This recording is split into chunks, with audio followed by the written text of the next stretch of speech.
I'm Megyn Kelly, and we begin this morning with breaking news. NBC News has confirmed that actress Nicole Eggert has now filed an incident report with the LAPD. Nicole was on this program last week. In her first live television interview, she recounted her claims of sexual misconduct against actor Scott Baio back in the 1980s, while the two were starring in the hit sitcom Charles in Charge, accusing him of molesting her, beginning when she was just 14 years old, claims he denied.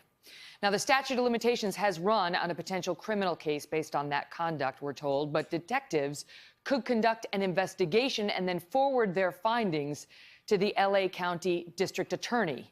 Baio's spokesman told NBC News, "We have been demanding since last year that Nicole Eggert bring her story to the authorities. It's good that she finally has, even if it's part of a publicity campaign. Perhaps she can explain to them her ever-changing story." Also overnight, casino mogul Steve Wynn stepping down as the CEO of his empire. This is big. This guy basically helped build Vegas. This comes after the Wall Street Journal published a report in January with dozens of current and former employees accusing Wynn of sexual misconduct. Wynn denies all the claims, calling them preposterous. His company releasing a statement from Wynn moments after he stepped down, which reads in part, "In the last couple of weeks, I've found myself the focus of an avalanche of negative publicity.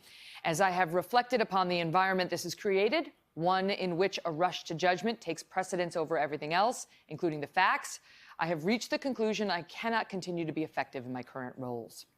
And as if that were not enough, more Me Too stories coming out of Hollywood.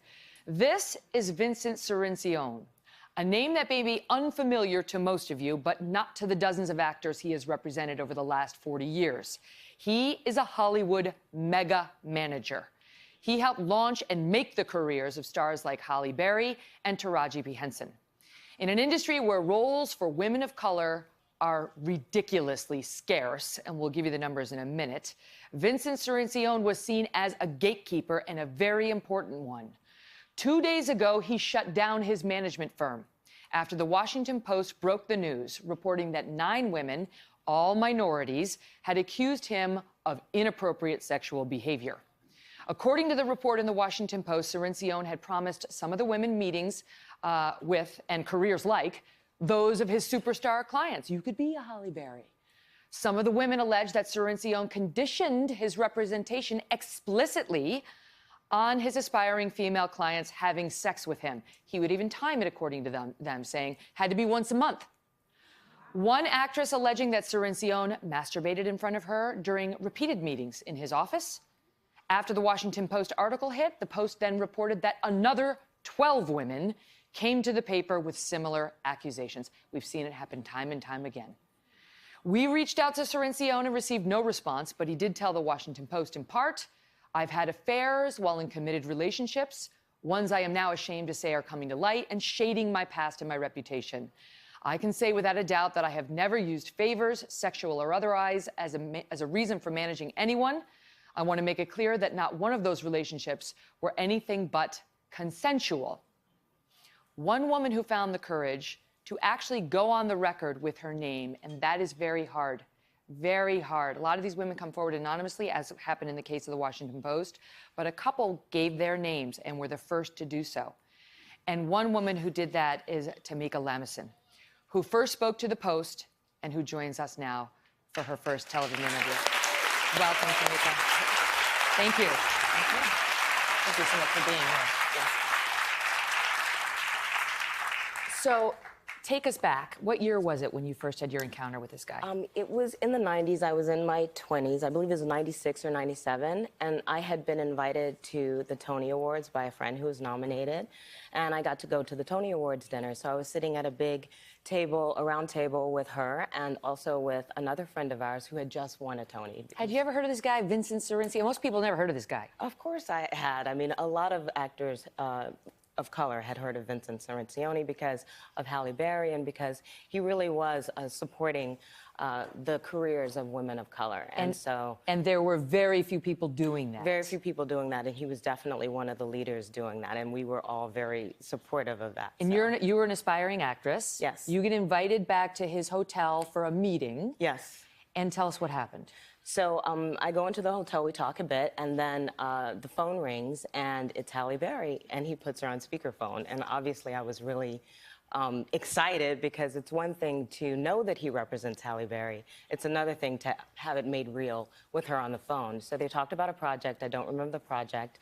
And then he hung up, and he said, "Okay, so what do you got?" So I performed. I was a performance poet at the time as well. So I started performing a poem. And right in the middle, he goes, "Okay, that's enough. I've seen enough." He grabs me, he kisses me, he sticks his tongue in my mouth, and I push him away, and I'm like, "What are you doing?" And he's like, "Well, I think you're great. I've seen enough. You know how this works. I get to see you every now and then. I totally represent you, but you know, I get to see you whenever I want to, and we get to have a little fun." And I said, "Well, what does that mean?" And he said, "You know what that means." And my mind just went to, "Well, why would you do this?" And also I was thinking, I said, "Aren't you married?" I mean, I don't even know why I asked that in the space of Well, it's a safe that out. moment. It's sort of a safe out. And he said, "Well, my wife and I have an understanding." And I said, "Well, I'm only interested in a manager."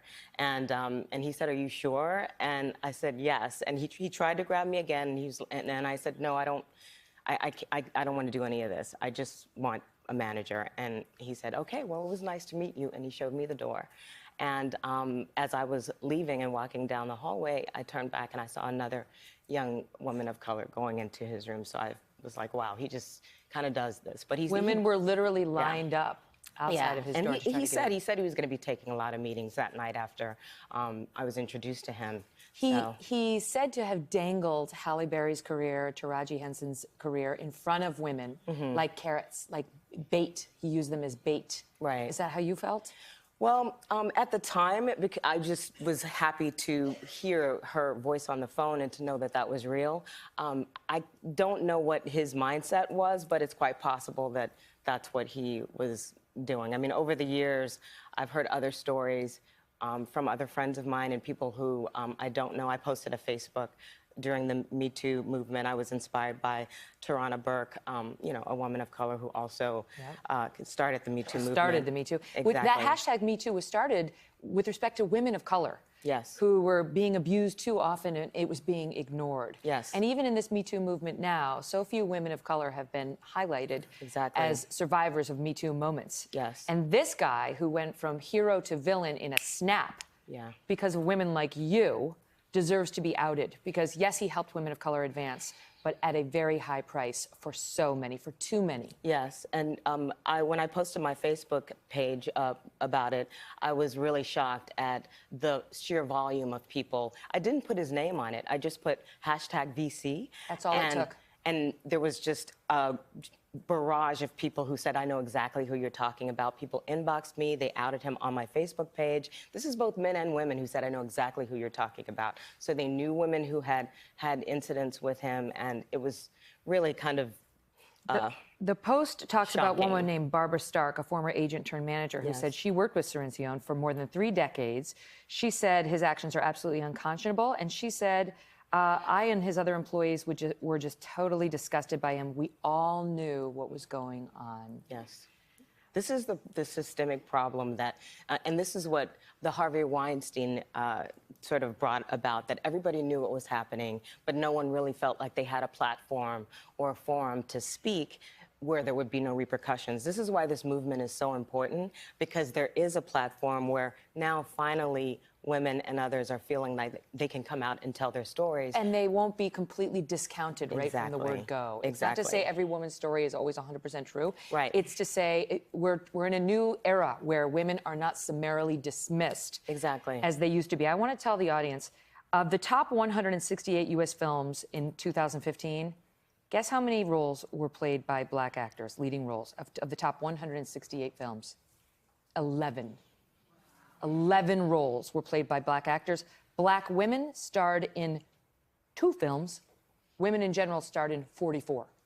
So think of that. I mean, the chance of actually getting a lead role as a black actress are like that. Exactly. And now it looks like this guy, understanding that, took advantage. Yeah. This is why it was so important for us. We thought we had someone who was actually, and it was a bit of a betrayal, I will say that. After I left that apartment because I was so excited to just show him my work because he was sort of looked at in a way. You think that's what you're doing Yes. there? You think you're there because of your talent? Yes. These other women who spoke to the Post talked about being in therapy, leaving the industry, lifelong consequences from the decisions he forced them to make. Yes. I should point out that Halle Berry and Taraji both say he never did this to them. No one's making criminal allegations against him, like forced, non-consensual. But how did it affect you? How did that alleged behavior affect you? I was, like I said, I felt very betrayed, and I started a career that focused more behind the scenes and making a difference in the entertainment business.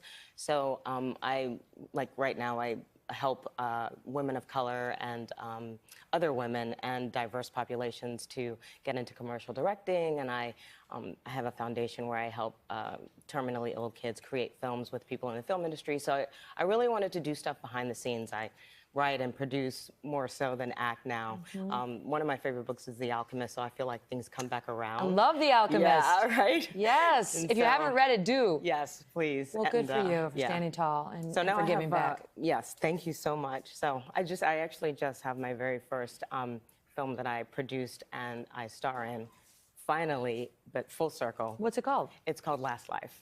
Great. We'll look for it. Thank you. All the best to you. Yes. Thank you for joining us today. We'll be right back. Hello, Today fans. Thanks for checking out our YouTube channel. Subscribe by clicking that button down there and click on any of the videos over here to watch the latest interviews, show highlights, and digital exclusives.